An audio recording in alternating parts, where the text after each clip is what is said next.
Welcome to another lively episode of Legally Speaking. And now today we have a little bit of a different topic in mind since the upcoming university council and faculty council elections are coming up. We have two extraordinary guests here, Maria and Abdullah, who are a part of Nexus board and actually also now parties to the upcoming elections.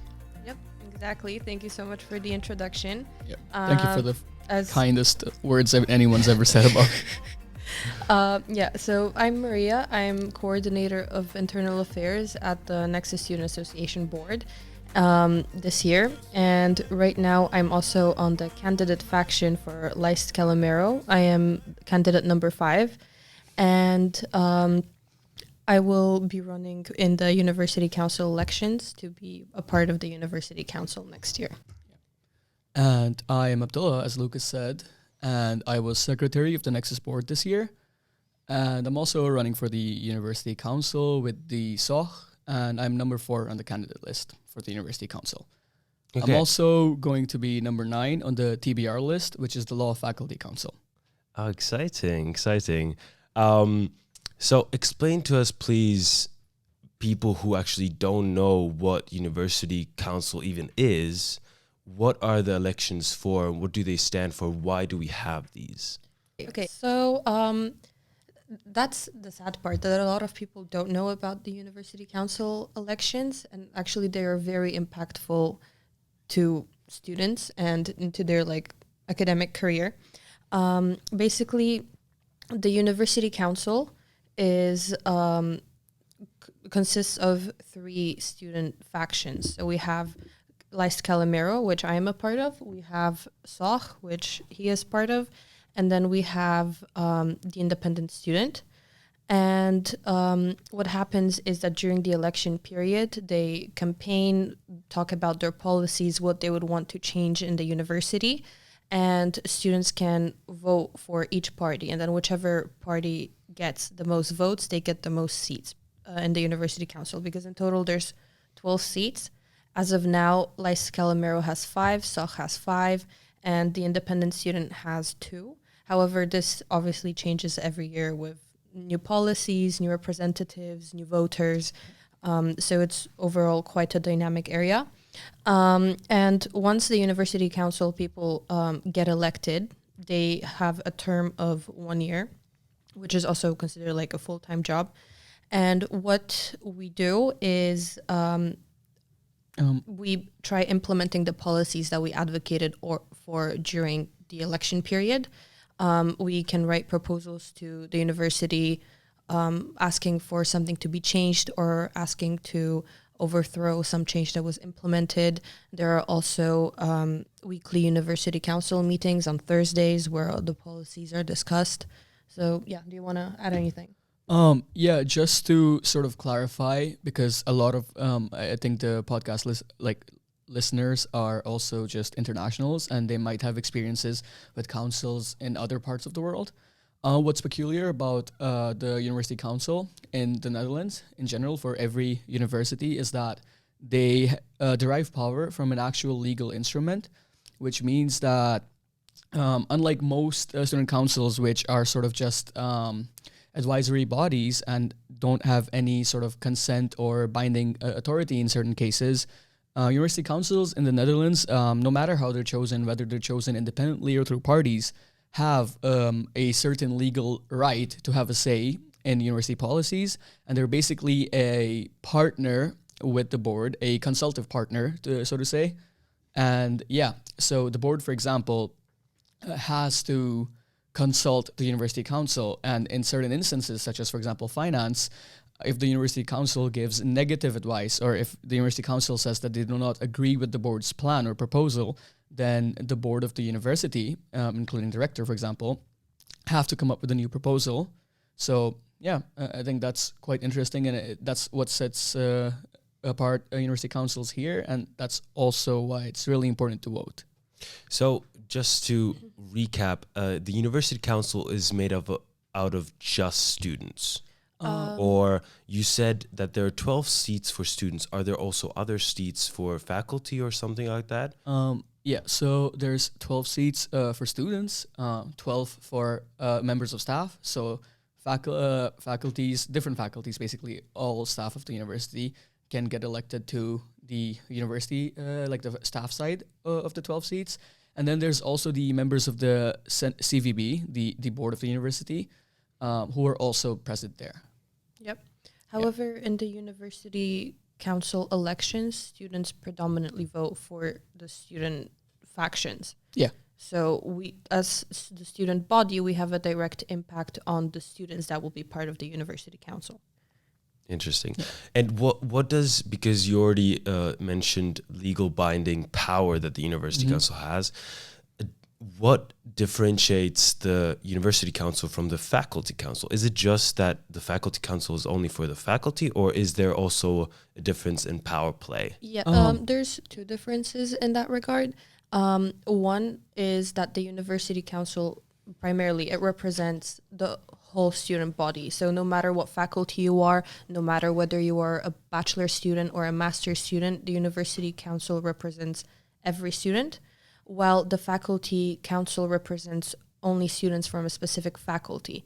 That's why, for example, if I am in the faculty of law and I want to vote in the faculty council elections, that, by the way, occur at the same time as the university council elections. So you vote for the faculty council representatives, and then you vote for university council representatives.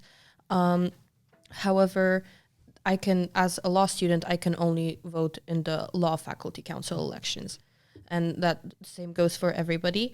And then a power difference, I guess, like we're asking about, is that the university council actually can make binding advice, while the faculty council can give advice. However, the faculty does not have to abide to it. Interesting. Yeah, that's essentially as Maria said it. Faculty councils are for faculty problems, and the university council is there to represent all students of the university, including Campus Friesland and the UCG. So everyone is accounted for, or well, at least that's the aim, to account for every student and to represent every student in the university council. And faculty councils would only, for example, if the faculty of law faculty council is having a meeting, the only topics would be the law faculty council stuff.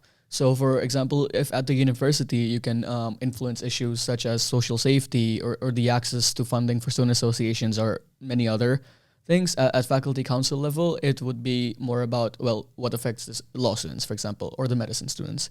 For example, like how is signing up for courses like, or what time are lectures, or stuff like that. So during this election week, you're going to see people dressed weirdly in different colors. I assume there will, like, every party, every faction has different colors. And you're probably going to see also billboards and a lot of people coming up to you, right? Now, explain a little bit about the, like, election procedure, because everybody has a number when you vote for them. Do those numbers indicate anything, and what do they represent? Yeah. So you can start. Okay. So the numbers are basically a list of preference for the parties. So it goes from, for example, for SOCH, we have 1 through 7. And what that essentially means is that the number of seats you get, you divide it over the list of preference. So number 1, if you only get 1 seat, number 1 would be the candidate that gets in. If you have 2 seats, then number 2 gets in. So it's a list of preferences based on your candidates. And it also depends on the roles of some candidates. For example, for our faction, we have the role of chair. And so chair is number 1. And then number 2, number 3, number 4, like that. And it's just basically a list of preference. However, the way it is set up in each faction differs. Yeah. Because for us, we have one thing is our number and another thing is our position. So, for example, I am number 5 and I am secretary. However, on some other factions, possibly someone might have number 3 and secretary. It all depends how it is, like, internally decided. And it, in my opinion, it's actually a very good way of deciding, because one thing is who votes for you. However, another thing is the faction members knowing what is required in a candidate for university council. And so during the interviewing process, they look at your experience, the network you have, because obviously like votes, like as many votes you can collect is the best. Like your predispositions, it is like a very complicated thing. And then when they like assess candidates, and then based on that, they put them on the list. So basically, due to that, the number one on the list will be the most likely to get in, and they are most likely the person who they thought would be the best in there. And then later on, it is like one by one. It isn't always about the candidate being the best. Yeah. It's more like who they think would work best in what role, who would maybe get the most votes that could be later given to the later candidates. It's a very like interconnected thing, and the decision. Yeah. Yeah. Can I? Yeah. Just to add on to that, completely like Maria said, the number and the roles don't really relate until it's like the very first one, who's usually chair, at least for us. I'm not sure if that's like that for you guys as well, but yeah, what essentially also is important to keep in mind is that a lot of students know their faculty council parties or the people from their faculties, but they don't necessarily know the people in their universities. So a lot of times votes aren't like handed out by number, but essentially to the first or second candidates, but there's a threshold. And once those candidates meet the threshold for seats, the votes then get basically trickled down to number 3, number 4, number 5, like depending on how many votes you have. So just to clarify, if, for instance, now Calimero has 5 seats, what was the last party? SOH. No, the last party? The DVS. DVS. So they have, let's say, two seats. Yeah. And then SOH has 5 seats, but number 6 has more votes than number 5. Does number 5 still get the seat? That's actually very interesting. That's a good question, because it all, in my opinion, it all differs within how the faction agreed to do it. Overall, the idea is that it goes one by one. So, for instance, a person with the number 4 might get 100 votes, while a person on the number 8 might get 300 votes. The person number 4 still gets in because the votes go to the faction overall, and that's how like you get more seats. However, it is also possible to jump from a lower, like for example, from number 6, and if you get 5 seats, to get seat number 5 because you got more votes from the person in seat number 5. Does that make sense? Yes. So is that then internally regulated, or how? The main idea is that you can jump up with 8.8%, I believe, of the total. I think that's only for you guys. Yeah, that's why I'm saying it all depends on how your faction within agrees on it. Yeah. For us, it's like that. Last year, the current faction, girl Zulima, she was a number 2. However, she got more votes than the person number 1. I believe it was like 400 something. And then he got like a couple votes less. So she became like number 1 on the list, and he went to number 2. In the end, both of them got into university council, but it's just a phenomenon that can occur. Yeah, that's the thing. Yeah, like you said it, and like Marie explained, it's internally regulated, and you sort of decide it before you start your campaign, because this is something that everyone needs to be on the same page at. And what's also important to keep in mind is that even though there are only 12 seats, right? So like even if a party wins. Even if a party wins every single seat, they could only have 12. Most parties have a list of about 30 candidates, and those are called support listers. And it has happened, at least for SOH, that a lot of times support listers have votes in the hundreds. So it's that's why the number of votes doesn't necessarily matter as much as the order of preference. Okay, makes all sense. Also, can I add one thing? Of course. The reason why it's set up like that, so that the faction within itself stays united, so that it doesn't become a popularity contest within or like a race. Because in the end of the day, we are all in the faction. We're all campaigning based on ideas and not based on, oh, I want to have a seat. Yeah. So like that's the goal. That's why it doesn't matter overall. Like there are instances where the number can change and you might go up. However, overall the votes go to the faction, and then every specific number of votes you get another seat. So it's like a group effort more than an individual effort. Yeah, and that's why, for example, for us, it was one of the first things we decided after we met all the other candidates after the interviewing process. It was like, well, what number is everyone going to be? Because it's important to get that out of the way so you can work as a team. So for future voters, and remember, everybody has to vote. It's important to remember that you actually select a party and not the individual person. So, for instance, like we heard from Maria, they have certain internal rules how each member gets a seat. But in all, you select the party, not the individual person. Yeah, of course. Then once you select like a party, then you can pick a specific person, and that's fine. However, overall, just remember that it all goes in basically into a pool of, for example, Lijst Calimero, and then like the votes affect all the other people on the list. It's not just like, oh, like if a person on seat number 9 gets, let's say 300 something votes, it is very unlikely that they might get in, but those votes will still go to the same goal, and they will like still probably like stay in touch or be in contact or like help out. So Yeah, of course, because at the end of the day, if you're here as a candidate, you're sort of here to have a say on policy, and also just because you agree with the policy and then you're promoting the policy. It's not about the person per se, but the policy. Yeah, makes sense. Just one quick question, if you can answer it within a minute. Yeah.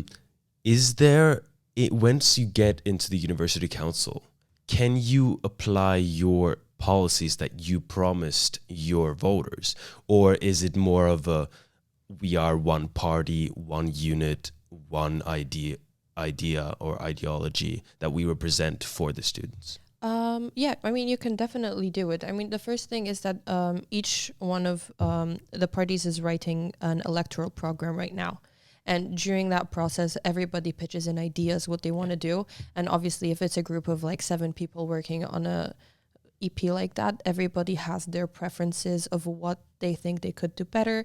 So during like the election week, they might want to talk about that more. And then later on during like actually being in university council, that is something that they will maybe focus on more because of like their previous experiences than something else. However, in the end of the day, it is an agreement within the whole faction to do it.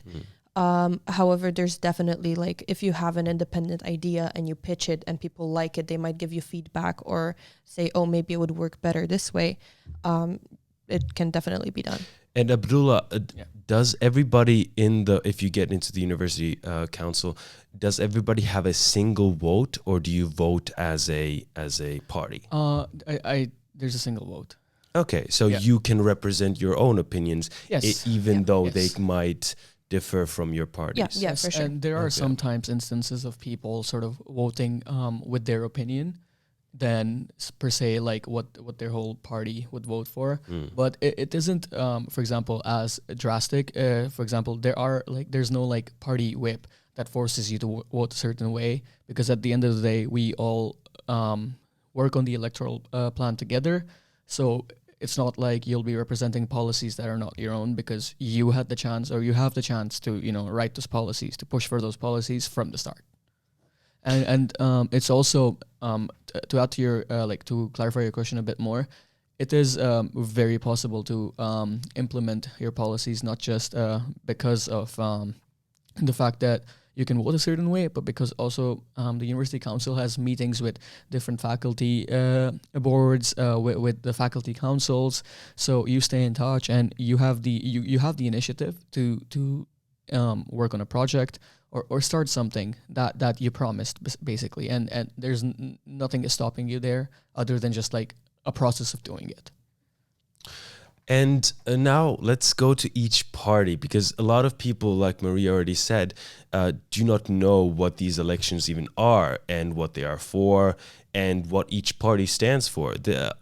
When I first started last year, I was on the TBR support list as well as I am this year. But I did not know what TBR is, or that was the first time I heard of Calimero or Soch.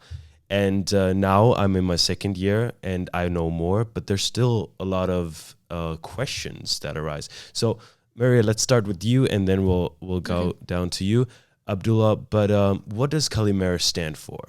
Okay, so the main idea that Calimero propagates towards is the quality of education.